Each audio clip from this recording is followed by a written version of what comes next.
오늘 저희들에게 주신 하나님의 말씀 마태복음 4장 1절에서 11절의 말씀 의시하고 유혹과 시련이 끝나고 그들이 왔다라는 제목의 두 번째 말씀을 드립니다. 예수께서 우리를 구원하러 오신 하나님의 아들 예수 그리스도께서 사역을 앞두고 맨 먼저 시험을 받으셨다.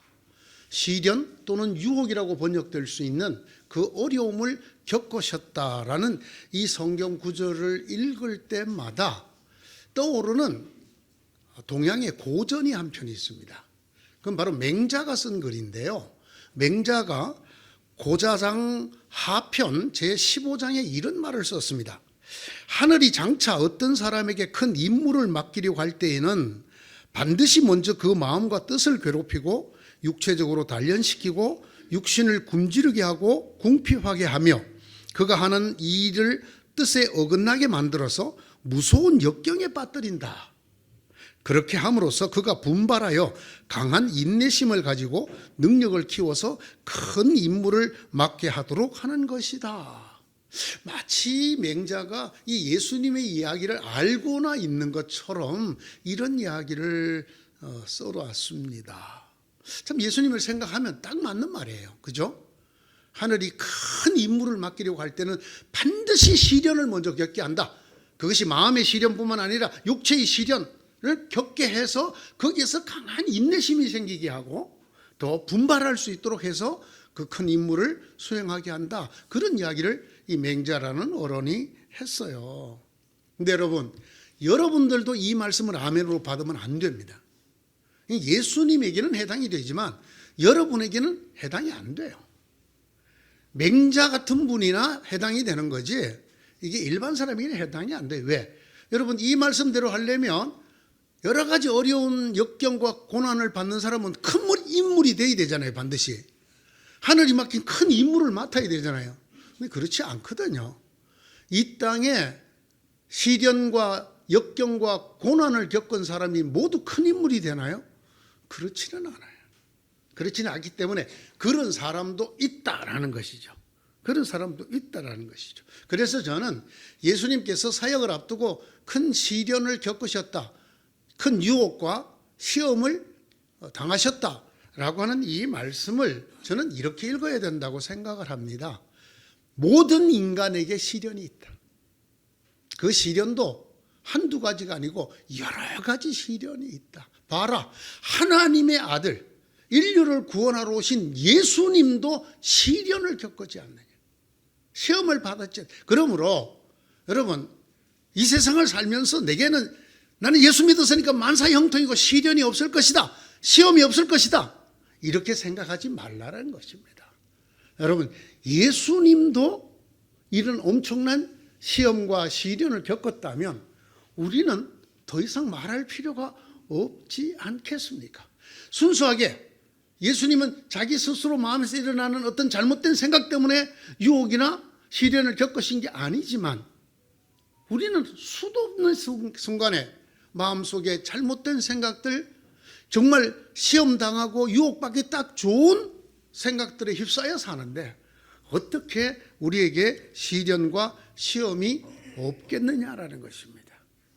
그래서 성경이 우리에게 시험을 말할 때 반드시 여러 가지 시험이라고 쓰고 있다고 제가 말씀을 드렸습니다. 여러분이 시험을 당하거든이라고 해서 단수로 쓰지 않고 여러 가지 시련을 당하거든 이렇게 씁니다. 왜? 인간이란 것 자체가 시련의 연속이라는 그런 시험 속에 사는 것이 인간이고 인생이라는 뜻을 포함하고 있다고 저는 생각합니다. 또 한 가지 예수께서 사역을 앞두고 큰 시험을 받으셨다라는 말에 엄청나게 중요한 의미가 들어있는데 그것은 바로 그렇게 주님께서도 인간이 겪으실 시험을 친히 겪으셨기 때문에 인간의 연약함을 아시게 되셨고 그래서 우리를 제때에 도우실 수가 있다라는 것입니다. 여러분 이건 제 말이 아니고 히브리서 4장 11절 이하에 14절 이하에 나오는 말씀입니다. 히브리서 4장 14절 이하 16절까지 나옵니다. 우리 대제사장은 우리 대제사장은 우리의 연약함을 동정하지 못하는 분이 아닙니다. 그는 모든 점에서 우리와 마찬가지로 시험을 받으셨습니다. 이렇게 써놨어요, 성경에. 여기에 예수님이 받으신 시험에 가장 큰 의미가 들어있는 것이죠. 우리 인간을 모를 수 있잖아요. 우리 인간을 모를 수 있잖아요. 그러나 친히 우리 인간처럼 가장 어려운 시험을 당해 보셨기 때문에 인간의 문제가 뭐고 인간의 약점이 뭐고 그들의 눈물이 뭔가를 아시고 그래서 우리를 정확하고 제때에 도우실 수 있다. 참 큰 위로가 되는 말씀이죠. 예수님께서 이런 시험을 받으신 것이 참 너무나 감사하다. 이렇게 생각할 수밖에 없는 것이죠. 또 한 가지 더, 예수께서 시험을 받으신 그곳이 광야였다고 말씀을 드렸습니다. 그 광야라는 것이 두 가지 뜻을 갖고 있다고 말씀드렸어요. 그곳은 황폐한 땅, 버려진 땅이라는 뜻과 함께 하나님의 말씀이 들리는 미드바르, 다바르가 있는 미드바르라는 것을 우리에게 알려준다라는 것입니다. 모든 시련에는, 그리스도인들이 당하는 모든 어려움에는 하나님이 반드시 그 어려움을 통해서 들려주고자 하시는 하나님의 음성이 있다라는 것을 우리에게 보여주고 있는 것입니다. 성경은 아예 노골적으로 성령과 악마가 동시에 나옵니다. 예수께서 성령에 이끌려 광야로 가서 악마에게 시험을 받았다. 예수님 시험의 현장에는 성령과 악마가 동시에 있었다는 거예요. 여러분이 당하는, 제가 당하는 온갖 유혹과 시련과 어려움 현장에는 하나님의 영이 계시고 동시에 악마도 있다는 거예요. 이것이 예수님 받으신 시험이 우리에게 알려주는 아주 귀중한 말씀입니다. 하나님이 어디 계시느냐가 아니고 또 악마가 없는데 왜 내가 시험을 당하느냐가 아니에요. 여러분의 인생 길에는 언제나 성령이 여러분을 도우시고 안보하시고 붙들어 주실 뿐 아니라 그곳에는 언제나 여러분들을 넘어뜨리려고 하는, 주께서 세운 자들조차도 넘어뜨리려고 하는 악마가 항상 같이 있다라는 사실을 아셔야 합니다. 예수님께서 시험을 받으신 결과가 어땠죠? 그 시험을 다 이기시니 악마는 떠나가고 천사가 와서 시중을 들었다. 근데 천사들이라 그랬어요. 천사들이 와서 시중을 들었다.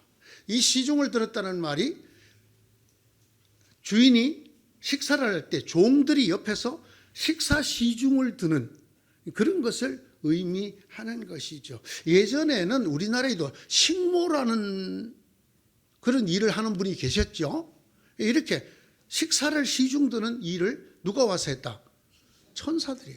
왜 식사 시중을 들었을까요? 예수님이 40일 금식하셔서 시장하셨잖아요. 그럴 때 지금 예수님이 가장 필요한 게 뭐예요? 식사하시는 거죠.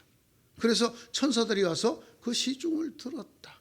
저와 여러분도 우리 인생길에서 닥치는 어려운 역경, 시련, 시험을 이기면 천사들이 와서 우리에게 가장 필요한 것들을 시중 들어 줄 것이다. 이런 말씀이 이곳에 들어있는 거예요. 이것이 성경에서 예수님의 시험 당하심이 보여주는 의미입니다. 어떻게 이기셨을까요? 예수님은 이 시련을 어떻게 극복하셨을까요?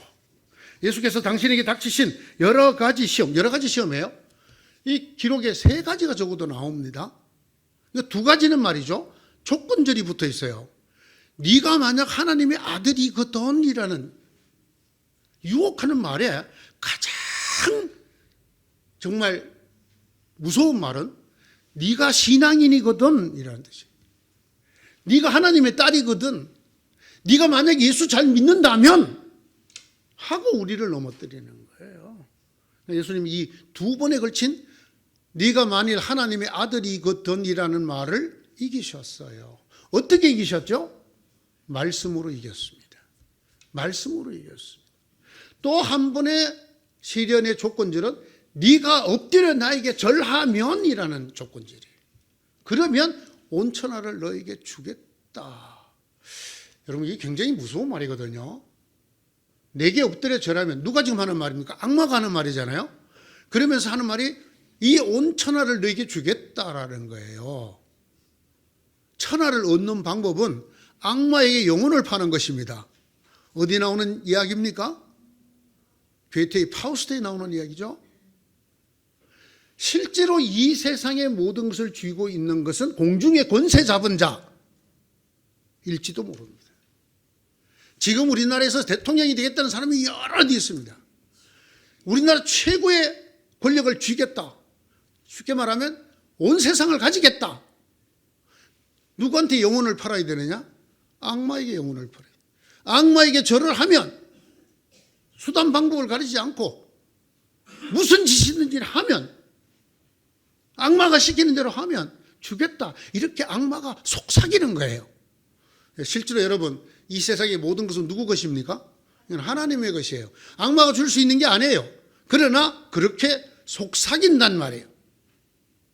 이 모든 유혹을 어떻게 이기셨나요? 예수님은 말씀으로 이기셨습니다.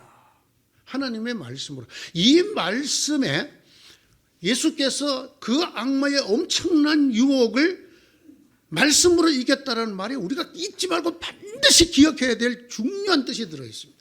그게 뭐냐면 악마도 말씀으로 예수를 유혹했다는 것입니다. 이게 말씀 대 말씀이었어. 악마가 얼토당토는 얘기할 때 말씀으로 물리친 게 아니에요. 우리를 미혹하는, 우리를 쓰러뜨리려고 우는 사자처럼 우리에게 태클을 거는 악한 영은 반드시 말씀으로 우리를 넘어뜨립니다. 이거 잘 아셔야 돼요. 이거. 그래서 우리가 흔히 하는 말로 예전에 집회에서 은혜 받고 난 다음에 넘어져요. 산기도 갔다 와갖고 은혜 받고 와서 넘어져. 뭐로 넘어지느냐? 다른 말씀으로 넘어져. 이거 우리가 꼭 기억해야 돼. 예수님이 말씀으로 이기셨다는 말에는 반드시 앞에 하나가 더 붙어야 됩니다. 바른 말씀으로 이기셨다. 이 말씀을 얼마든지 악마도 쓸 수 있다는 사실을 잊어버리면 안 됩니다. 제가 제일 두려워하는 성도는 하나님 말씀을 잘 외우는 사람. 그래서 무슨 얘기만 했다 하면 하나님 말씀을 갖다 드리되 잘. 그런데 제가 듣기에 그 말씀이 바르지 못해. 그때 쓰는 말이 아니야, 그 말씀이. 그런데 그렇게 한단 말이에요. 그죠? 내게 능력 주시는 자리에서 내가 모든 것을 할 수 있다. 이게 무슨 뜻이에요? 하나님이 내게 능력 주면 난 모든 걸 할 수 있다. 문자 그대로 읽고, 그래서 뭐라는 찬송을 만들었습니까? 할 수 있다 하신 주님 나의 능력 주 하나님. 꽝이야, 거짓말이야. 이거 부흥회 때 많이 불렀거든요. 예? 할 수 있는, 그 설교하던 목사님 아들 대학교 떨어졌어. 재수해갖고 또 떨어졌어. 이 말씀 그렇게 읽으면 안 되거든요. 그 말씀이 뭐냐 하면 바울이 빌립보 교인들에게 영치금을 넣어줘서 고맙다. 사실 그 영치금 없어도 내가 어려운 가운데 살아갈 수 있지만은 내가 하나님이 내게 능력을 주시기 때문에, 어떤 능력? 내가 영치금이 있을 때도 견딜 수 있고 없을 때도 견딜 수 있는 그런 능력을 주셨기 때문에 괜찮다라는 말이에요. 너희가 보내줘서 너무 고맙지만 하나님이 나를 붙들고 계셔서 내가 부하지 않아도, 내가 넉넉하지 않아도 나는 잘 견딜 수 있다. 그 말이에요. 이 말을 무한 확장을 하는 거예요. 무한 확장. 어떻게? 모든 것을 할 수 있느니라. 이게 그 유명한 파고다 의학원의 모토잖아요. I can do everything. 뭘 I can do everything 이란 말. 뭘 다 할 수 있다는 거예요. 여러분, 이 세상에 모든 걸 다 하는 목사 본 적 있으세요? 거짓말이에요. 성경을 부분적으로 잘라갖고 임의대로 확대를 하면 거짓말이 돼버린다고. 거짓말이 될 뿐 아니라 대단히 위험한. 누가 썼다고? 하나님 말씀을 누구도 쓴다고? 마귀도 쓴다고요. 이거 하셔야 돼요. 성경에 여기에 대한 아주 중요한 경고문이 들어 있습니다. 베드로 후서 3장 16절. 요한복음 3장 16절이 아니고 베드로 후서 3장 16절. 여러분 적어 놓고 여러 차례 한번 읽어보시죠.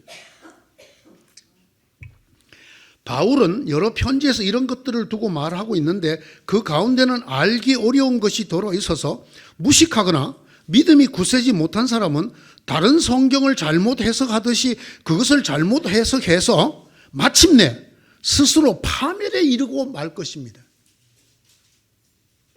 성경 해석 잘못하면 어떻게 된다고요? 파멸에 이르게 된다. 제가요, 참 밑도 끝도 없이 제 얘기를 들은 사람들이 이단이라고 말하는 기쁜 소식도 들리지만 제가 여러분들에게 큐티를 잘 못하게 합니다. 이유가 뭐냐? 해석이 엉망인데. 하나님의 말씀을 갖고 해석을 엉망으로 해버리면 어떻게? 스스로 멸망한다는 거예요. 제가 그 큐티를 만드는 사람들을 잘 알거든. 그 출판사하고 관련이 좀 있어서. 그곳에서 그걸 만드는 사람들이 정말로 성경을 바르게 해석을 하고 바르게 알려줄 때는 그 큐티가 우리에게 큰 도움이 돼요. 그러나 그게 아닐 경우는 우리나라에서 처음 나온 주석 성경, 옛날에 톰슨 성경이라는 게 있었어요. 제가 군대에서 제대하고 거기에 번역위원으로 일을 잠깐 했어요. 깜짝 놀랐어요. 성경 밑에 주석이 달린 걸 번역하는 작업을 대학생들 불러갖고 모아서 나누죠. 페이지별로.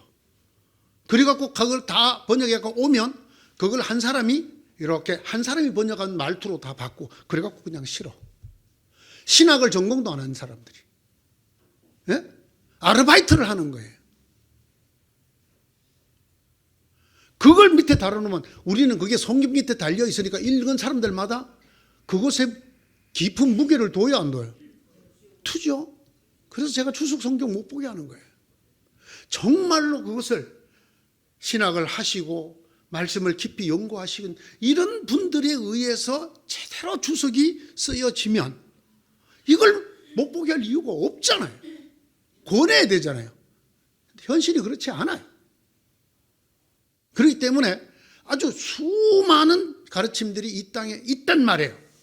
지금 한국에서 기독교인들을 괴롭히는 이단들이 전부 말씀 박사들이야.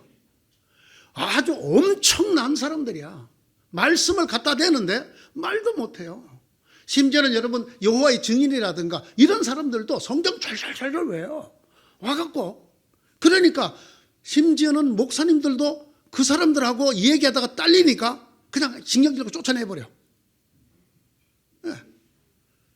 저한테도 2번이나 왔어요. 제가 전도사할 때 한번 오고 목사할 때 한번 오고. 제가 돌아서 오시라고 그러고 커피 한잔 대접하고 그래서 성경 말씀 그 사람들이 하는 걸 다 들어주면서 그 조목조목 내가 질문만 했어요. 그럼 이건 어떻게 돼요? 저건 어떻게? 그랬더니 그분들이 급히 일어나면서 다음에 자기들보다 더 고수를 데리고 오겠다. 여러분 이 말씀으로 이기셨는데 우리도 우리에게 닥치는 시련과 시험을 말씀으로 이겨야 된다. 이건 너무나 당연한 말씀인데 여기에 꼭 더해서 바른 말씀. 바른 말씀을 우리가 배우고 듣고 간직하지 않으면 잘못하면 악마의 도구가 될 수도 있어요. 악마의 도구. 우리 교회는 없습니다만은 아직도 대표 기도가 있는 교회에 그 대표 기도자들이 보세요. 기도 중에 여러 차례 말씀을 인용을 합니다. 그런데 그 말씀이 맞는 사람이 드물고 다 틀려. 그런데도 말씀 의지하고 했다는 거예요, 자기는 기도를. 이거 대단히 위험합니다, 여러분. 성경이 적혀 있잖아요. 베드로후서 3장 16절에. 성경 해석을 잘못하면 스스로 멸망에 이른다 말이에요. 칼이 날카로울수록 환부를 잘라내고 수술하는 데 소중한 도구가 되기도 하지만 동시에 사람을 해칠 수도 있다는 걸 아셔야 돼요. 우리가 성경을 뭐라고 그럽니까? 하나님의 말씀이라고 그러잖아요. 말씀이 뭐라고 그래요? 성령의 검이라 그랬잖아요. 이게 중요하거든요.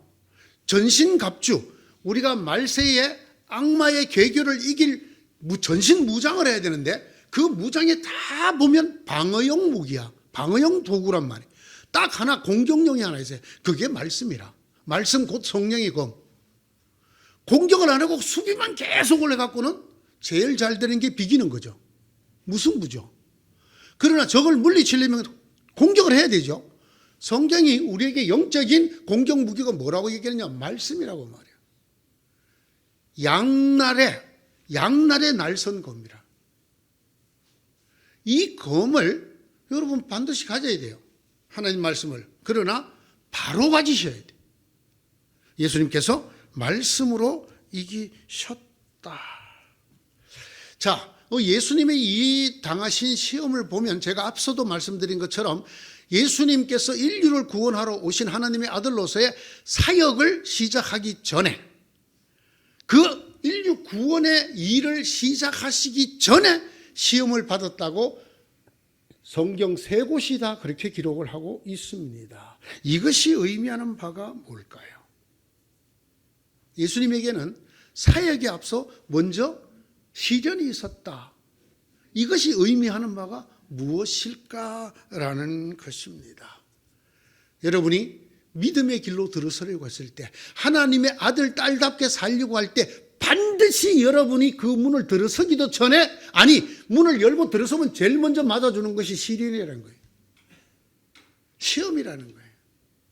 참 이거와 아주 유사한 말씀이 불경에도 있는데 제가 그거는 인용 안 하겠습니다. 신앙생활을 하겠다고 그랬을 때 시련이 없을 것을 예상하면 안 됩니다. 내 믿음이 성숙해지기를 바라고 내가 정진하기를 바랬을 때 반드시 시련이 있어요. 아무것도 안 하면 마귀가 공격을 안 해요. 마귀가, 어떤 분이 영안이 열려서 마귀가 보이는데 아유 자기 교회를 봤더니 그냥 마귀가 난리를 치더라는 거야. 그런데 어떤 교회를 봤더니 마귀 3마리가 종탑 밑에서 졸고 있더라는 거예요. 그래서 선생에게 물었더니 이게 무슨 뜻이냐 그랬더니 저기는 마귀가 건드릴 필요가 없는 교회, 그 마귀가. 믿음이 하도 형편없으니 그건 마귀가 안 건드린다는 거예요.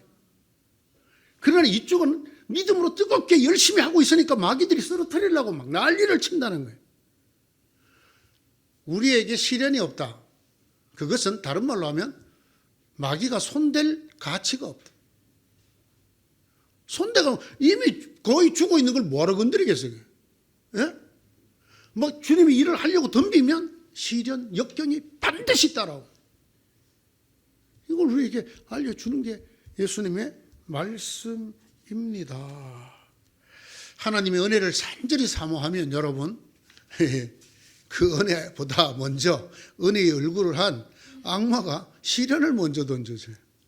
예수 좀 열심히 믿으라 그러면 그때까지 아무 말 따르던 가정이 어려워져. 저 개인적으로 그렇게 경험한 거예요. 사실 저는 저희 집에서 교회 가라 저를 꼬시는 사람이 있었어요. 저희 바로 위에 누나였는데 나중에 왜 나보고 그렇게 교회 나가라 그랬냐 물었더니 자기가 좋아하던 오빠가 목사님 아들이었대요. 그래서 야 교회가 좋은 데인가 보다. 너도 그 오빠처럼 멋진 사람이 되기 위해서 교회를 다녀라. 그렇게 나보고 가라 그랬다는 거야. 그래갖고 제가 이제 교회를 또 다른 경로를 통해 전도를 받고 갔죠. 그래갖고 교회를 주님 만나고 열심히 새벽이고 밤이고 다니니까 교회 못 가게 난리를 치는 거야. 여러분 그냥 대충 예수 믿으면 아무 일도 안 생겨. 수요일도 안 나오고 주일날 오후에도 안 나오고 그런데 무슨 일이 생겨. 마귀가 안 건드려. 괜히 왜 힘 빼 거기다가. 근데 이제는 마음 다 잡고 내가 좀 제대로 살아봐야 되겠다. 말씀도 읽어야 되겠고 열심히 말씀을 들어야 되겠고 그래봐요. 없던 일이 막 생겨. 지금까지 아무 말도 안 하던 신랑이 심술 부리고 그냥 성경이 그렇게 기록되어 있어요. 예. 사역에 앞서 천사들이 시종을 드는 일에 앞서 뭐가 먼저 와? 악마가 먼저 달려와. 악마가. 주님이 인류를 구원할 사역을 하실 마음이 아니었으면 악마가 안 건드려. 왜 건드리겠어요?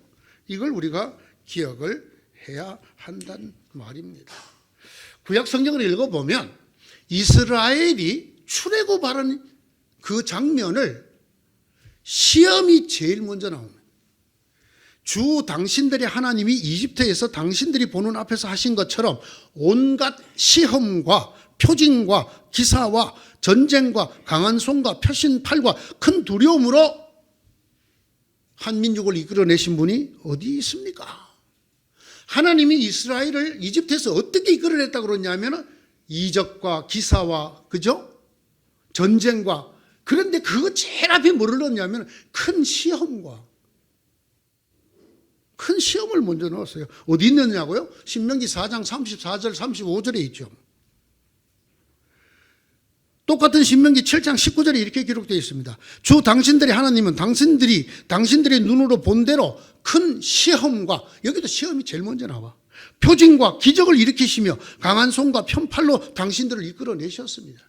출애굽이라고 하는 이스라엘 백성에게는 영원히 잊을 수 없는 이 엄청난 하나님의 역사, 기적이 어떻게 일어나냐? 시험을 동반해서 일어나요.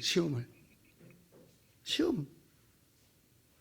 반드시 하나님의 큰 역사를 이룰 때, 우리의 신앙이 새로운 경지로 들어가려고 할 때 여러분들 앞에 오는 게 뭐냐? 그게 여러 가지 시험이라. 여러 가지 시험. 예수님께서 시험 받으신 광야가 그랬듯이 우리가 당하는 시험에도 두 얼굴이 있습니다. 하나는 우리를 힘들게 합니다. 시험 좋아하는 학생이 있던가요? 있어요. 가끔. 어떤 애냐? 얘는 시험만 쳤다면 전교 1등 하는 애. 얘는 시험 때를 기다려. 왜? 시험을 받으면 오히려 자기가 돋보이는 게. 시험 쳤다면 전교 수석을. 예? 시험만 쳤다면 전국 1등을 해. 이런 애들은 빨리 시험 안 치나? 그래야 또 신문이 이렇게 나지. 만점자. 예. 그러나 대부분 사람들은 시험, 오죽하면 어떤 사람이 주기도를 비틀어서 그렇게 읽더라. 시험에 들게 하옵시고, 시험에 잘 붙게 해달라는 뜻이. 시험 괴로워. 힘들어. 이 시험을 시련이라고 바꾸면 더 어렵죠. 정말 힘들어. 그죠? 시련이 없기를 다 바라죠. 이렇게 우리를 힘들게 할 뿐 아니라 그 시련을 이기면 하나님의 천사들이 그를 시중 든단 말이에요. 천사들이, 오늘 설교 제목이 그렇죠? 유혹과 시련이 끝나고 그들, 이게 누구? 천사들이야. 그들이 여러분께 온단 말이에요. 물론 여러분이 그렇게 생각할지도 모르겠어요. 나는 천사가 와서 시중 드는 것도 싫으니까 그냥 하나님 시련 없게 해주세요. 그냥. 네? 시련 없게 해주세요. 간단해요. 여러분이 주무시면 돼요. 여러분은 믿음이 깊이 잠들면 안 건드려요. 아무 일도 안 생겨요. 예수 믿으나 안 믿으나, 열심히 신앙생활 하나 안 하나, 말씀 읽거나 안 읽거나 아무 일도 없더라. 아무 일도 없는 게 본래예요. 왜? 그건 마귀가 안 건드린다니까요. 예? 성경을 읽으라고 아무리 얘기를 해도 안 읽어. 왜 안 읽습니까? 있더래. 성경 안 읽어도 별일 없대요. 뭐 별일 없지 뭐. 성경 안 읽으면 막 번개가 치고 막. 예? 그 하나님 그 많은 번개를 감춰놓고 뭐 하시나 몰라요. 성경 안 읽는 인간들마다 요번 주에는 왼쪽 발가락에 번개 한번 치시고, 다음 주는 오른쪽 손가락에 번개 한번 치시면 그 다음 주는 성경 읽겠어 안 읽겠어요? 그 잠자는 영혼을 안 깨워. 그냥 냅둬버려 자기. 우리에게 닥치는 시련에는 반드시 두 얼굴이 있다. 하나님께서 왜 우리가 신앙생활을 이렇게 열심히 하려고 하는데, 또는 신앙생활을 열심히 달려나가는데 이렇게 자꾸 걸려 넘어지게 하시는가? 왜 이렇게 어려움을? 주 예수님을 보십시오. 주 예수님이 어떻게 그 사역을 시작하셨는지를 보십시오. 하나님께서 사랑하는 자에게 시련을 주십니다. 여러분, 이쯤 돼야 우리가 깨닫게 되는 말씀이 있어요. 너희가 여러 가지 시련을 만나거든 기뻐하라 그래서 성경에 있어요. 이 정신이 온전합니까? 아주 역경과 고난이 닥치는 걸 할렐루야! 목사님, 제게 또 고난이 닥쳤습니다. 할렐루야! 나 이런 성도 아직 한 사람 못 봤어요. 그냥 인상이 오만상 다 돼갖고 그냥 왜 도대체 이런 일이 나한테만 자꾸 생기는 거. 시련을 만나거든 기뻐하라 그랬어요. 이유가 뭔지 아십니까? 성경이 시련을 만나거든 기뻐하라는 이유, 성경이 명시적으로는 이렇게 썼습니다. 그 시련이 여러분을 인내가 생기게 한다. 성경이 뭐랬어요? 인내로 너희 구원을 이루라 그랬거든요. 네? 오늘 찬양대 속에도 그런 거 있죠. 참을 수 없을 때도 인내하는 것. 여러분, 그게 성령의 열매예요. 그렇죠? 은사라고. 뭐라 그랬죠? 고린도전서 13장에 사랑은 제일 먼저가 뭐예요? 사랑은 그냥 오래 참는 게 아니지. 사랑은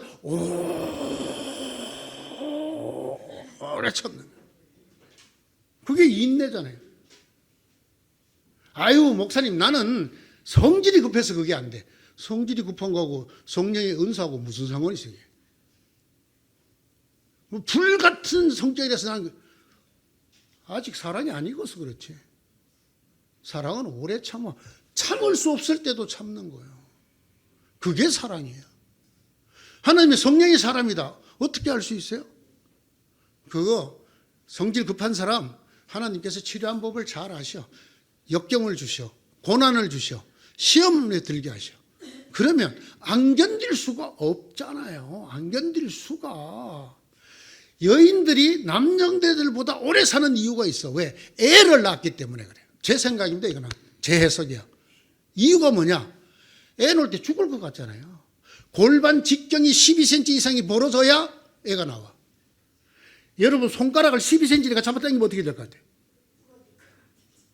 난리가 나고, 저는 물론 형사 입건되고 교회가 풍지박산 나겠죠. 그런데 애 낳을 때는 골반이 직경이 10cm 이상이 벌어져. 그런데 너무 아파. 너무 아프기 때문에 나 안 해. 나 안 해. 나 애 안 낳아. 나 애 안 낳아. 중간에 그만두면 생명이 탄생이 없잖아요. 예? 여자들이 죽을 것 같은 그 고통을 출산을 통해서 다 겪으시기 때문에 하나님이 남정네들보다 오래 살게 해주셔. 예? 뭐 애 놓는 걸 알아요? 씨 뿌릴 줄은 알았지? 하나님이 그래서 남자 만들고 나중에 여자 만들었어. 계량품이라고. 남자의 계량품이 여자야. 그러니까 모든 남성애들은 여자를 우러러 볼 줄 알아야 돼. 하나님이 만드신 최후의 걸작이 여자라고, 여자. 그런데 안 그렇거든. 실제로 남자들이 오만 잘난 척하고 살잖아요. 이게 신앙적이지 않아요. 신앙적이지 않다고. 믿음의 연단이 인내를 가져옵니다. 그 인내가 사랑을 이루고 구원을 이룹니다. 왜 교회에 여자가 많을까요?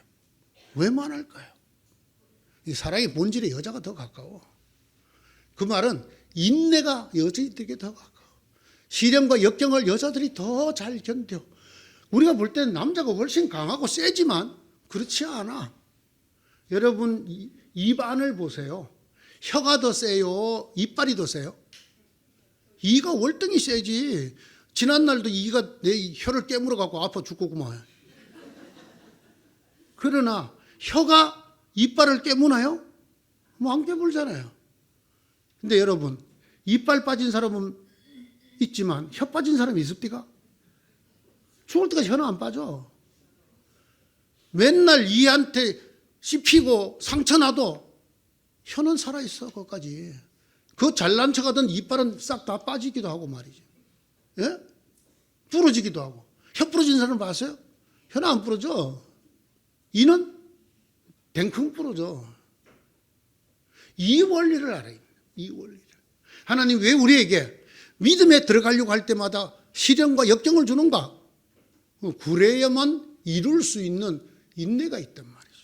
그래야만 감당할 수 있는 삶을 받을 수가 있단 말이에요. 그런 시련 안 받은 사람에게 하나님이 절대로 하나님의 일을 안 맡겨. 하나님이 다른 걸 주시지 않는단 말이에요.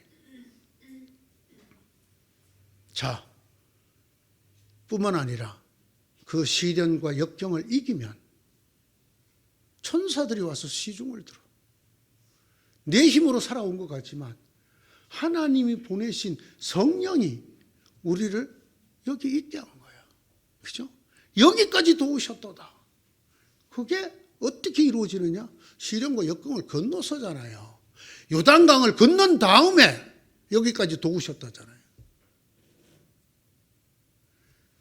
하나님께서 여러분들을 많이 사랑하시면 많은 역경을 주실 겁니다. 많은 시험을 당하게 하실 겁니다. 오랜 시험에 계신 분 계시면, 제 마음이 이 설교를 준비하면서 떠오르는 분이 계셨습니다마는, 또는 아직도 시련 중에 있으시면 기뻐하시길 바랍니다. 왜? 성경이 그렇게 말해요. 여러 가지 시험을 당하거든 기뻐하라. 기뻐하라 그랬어요. 그것을 더할 나위 없는 기쁨으로 생각하라. 새 번역은 이렇게 번역했어요. 여러분이 지금 잠시 동안 여러 가지 시련 속에서 어쩔 수 없이 슬픔을 당하게 되었다 하더라도 기뻐하십시오. 이 야고보서 1장 2절과 베드로전서 1장 6절인데 이게 왜 그럴까요? 야고보서 1장 3절 4절이 그 이유를 설명해요. 여러분은 믿음의 시련이 인내를 낳는다는 것을 알고 있습니다. 여러분은 인내력을 충분히 발휘해 조금도 부족함이 없고 완전하여 성숙한 사람이 되십시오. 성숙한 믿음, 완전한 믿음, 그 시련을 안 겪으면 안 돼요. 예? 저는 그래서 시집 가서 애 안 놓은 사람은 온전한 여자라 취급을 안 해. 왜? 시련을 안 겪어봤잖아요. 애야, 그건 애, 아직도. 저희 집에도 큰 애가 있어서 걱정이지만은. 이게 인생의 진리라고요, 인생의 진리. 예?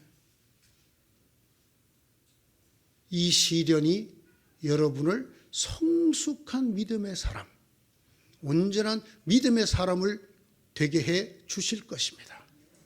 뿐만 아니라 그냥 여러분을 내버려 두고 그렇게 하라고 하는 건 아니에요. 누가 도우셔? 천사가 여러분을 시중 들어 주실 줄로 믿습니다. 성경 말씀이 그렇게 되어 있어요. 자, 시련 중에 계신 여러분, 힘을 내십시오.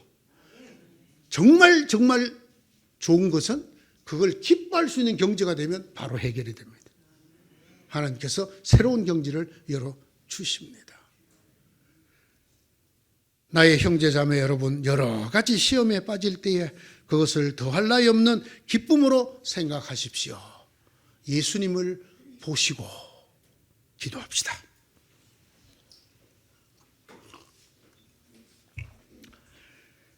시험을 견뎌내는 사람은 복이 있습니다.